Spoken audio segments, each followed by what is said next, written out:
Hey, good morning, family. Pastor Artie here with Manna and Coffee. Right there. I'm mad about you guys.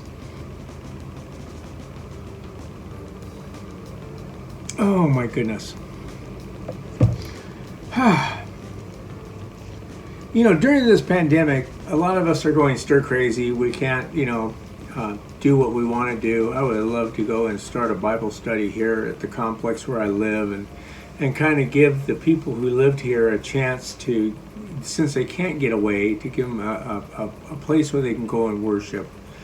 And because of this virus, we can't do that. And many of you pastors out there, you are reduced to doing all your services via the internet or Facebook Live or YouTube or whatever it is. You've attacked the problem and you've seized it and you've overcome it. And that's great. I am so blessed by all of you that are doing that. Now, we are faced with a problem. Those of you who have churches, you may be struggling because you don't have people coming into the church actually giving of their offerings. Now, you notice I say offerings. I don't say tithes because the tithes were thrown out in the Old Testament when Jesus came on the scene. At the end of the 69th week of Daniel, all that stopped. He didn't call for a tithe because he gave us the mystery of God, the grace gospel, and that's where we live today, and we talk about offerings. Where Paul tells us to bring offerings, he doesn't tell us to give our tithes anymore. And I know there's still a lot of you out there, you're kind of stuck in the old hamster wheel of life and old teaching, where you may use scriptures like the one in Malachi or whatever, or even Leviticus, But I was noticing in Leviticus, there is such a cool verse there that talks about their tithes and offerings that I think a lot of you pastors maybe have overlooked. See, there's a ministry opportunity right there in your own church to give out to your people and take care of them as well as your communities. And I would hope that some of you would grasp onto this. Now, many of you I know that have food banks in your church, you're doing great. I have a brother of mine in Louisa, back east, that Calvary Chapel, Louisa, who has opened up a thrift store and food bank, and he's doing very well. And I love that idea. I love the idea of giving out to the family of God. Also, a church that I was serving at, they don't do it anymore, but Calvary Chapel Open Door, they used to have a food pantry too as well in the early days of their ministry, which I thought was really cool. Now they just do like a Saturday breakfast for the homeless, which is still good. It's still reaching, it's still giving out. But, in Leviticus 27, verse 30, now let's listen to this. And I want you guys to kind of bear with me. And pastors, don't shoot this pastor, okay? I'm just trying to help you out here, honestly. I really am. But it says nothing about money. It says nothing about giving financial to the church or to you. You see, because we're going to go into the New Testament and we're going to hear what Paul has to say about that. But it says right here in verse 30, it says, "And all the tithe of the land, whether of the seed of the land or of the fruit of the tree, is the Lord's. It is holy unto the Lord. And if man will at all redeem aught of his tithe, he shall add thereunto a fifth part thereof." Wow. And then it talks about in verse 32 the tithe of the herd and the flocks, and that's holy unto the Lord. Giving of the need, not the money.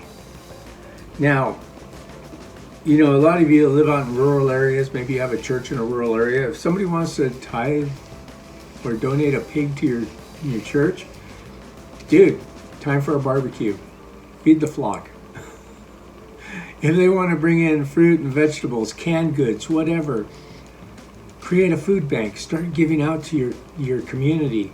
Start providing for the people who have not.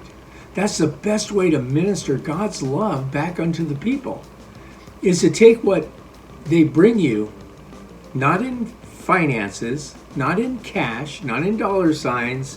I know a lot of you are just going to just freak out over this. But maybe they bring you like a case of canned fruit or vegetables or dry goods. Give it out. Give it out.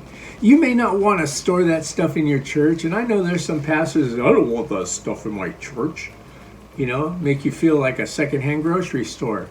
But you know what? In today's day, right now where we live, we could use a few of those. I bet you got some people in your church that are laid off, don't have a paycheck, and are struggling to make ends meet. And if people would donate food to you, you could then give it out and provide for the needs of your congregation. What more would you want to do? And I know that there's a lot of pastors out there. You've written books, you've written music, you've sold messages. You know, you marketed yourself better than most marketing firms can market a can of tuna. So you have cash coming in. You got residuals coming in. I know you do. Don't look at Pastor Artie and say, I don't have anything. Yes, you do, man. You may get it quarterly, you may get it yearly, but you get dividends off of what you've done. And you can take care of yourself and your wife and your family with that. That's what you should do. But for the family of God, maybe you need to really look at Leviticus 27:30 and say, you know what? Let's start bringing in food. Let's start bringing in and making a pantry so that we can give out to our family and those around us who maybe need some food. You know, right now, the toughest and hardest hit stuff are the food banks. A lot of them are giving everything out that they have. There is nothing that's going and being dated and thrown out anymore, where it used to be. Now, everything that comes in is going out. Why don't you become part of that? Why don't you start meeting the needs of your congregation and your neighborhoods around you and start taking in a tithe of food and dry goods in order to give it out to your congregation? You know what? I guarantee when all this is over, guess where those people are going to want to go to church? Your church, because you provided for their needs in time of trouble. Now, let's rightly divide the word and take the Old Testament law, which we just talked about, the tithing, that's law. You tithe this, you give your herds, your fruit, your seed, that's all law. God wasn't talking to you, he was talking to the children of Israel. And let's go now to what Paul tells us under the doctrine of grace and the grace doctrine. Turn with me to 1 Thessalonians chapter 2, starting in verse 9. It says, For ye remember, brethren, this is Paul talking to the Thessalonians. He says, For ye remember, brethren, our labors and travails of laboring night and day, because we would not be chargeable unto any of you. Why? It says right here, we preached unto you the gospel of God.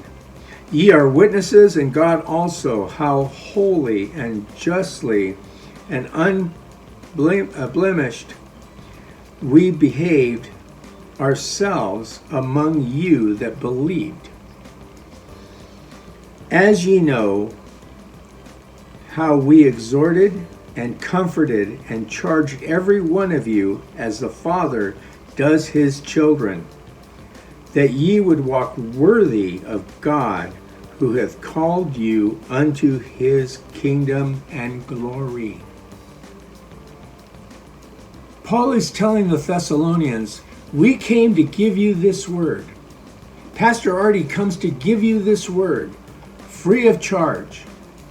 I don't need your tithe. Tithe is Old Testament law.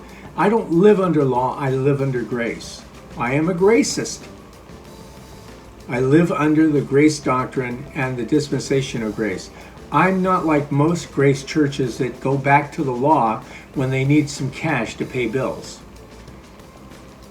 I pay my rent. I pay my electrical. I pay my gas. I pay my car costs. I pay for everything that is associated to Pastor Artie and his family. I do not need your money. What I do ask for are your prayers to help me to make sure that this word gets out every day or every week or as often as I can. You see, I don't write books. I have a guitar. I've written some songs, and you know what? I've never published them. Why? Because I've given them freely back to the church. They're not for me. They're not for me to benefit off of. They were given by God, so God gets the glory, not Artie. I don't need it. I don't need the glory. I don't need that. I need to know that you guys are given the word of life and that it brings abundance into your life.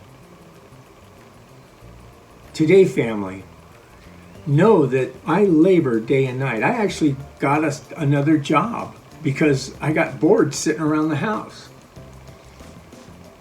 So I earn my keep because I love you and I want this word to go out into your hearts that you'll give out to others and you'll bless them.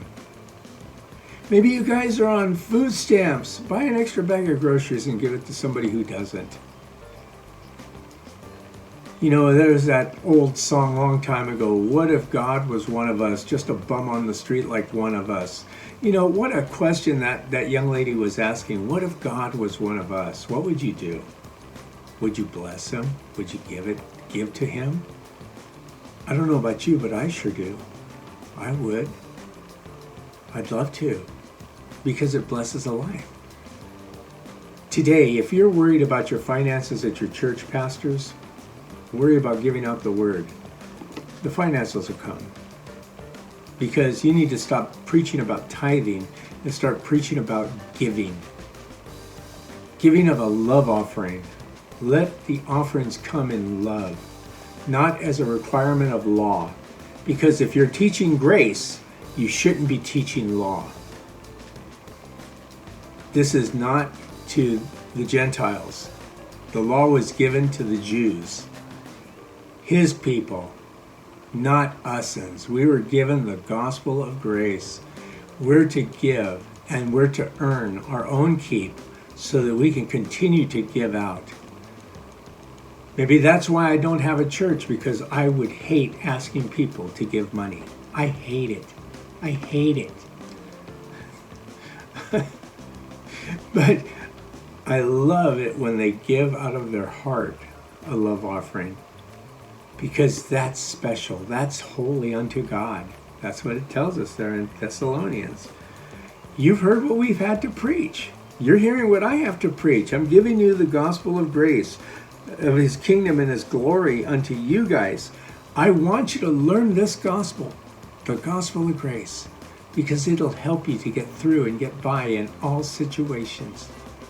Today, family, let's be men and women of God and give out our love and the word in its entirety as God called us to do. Let us rightly divide it as it tells us in Timothy. Rightly divide the word.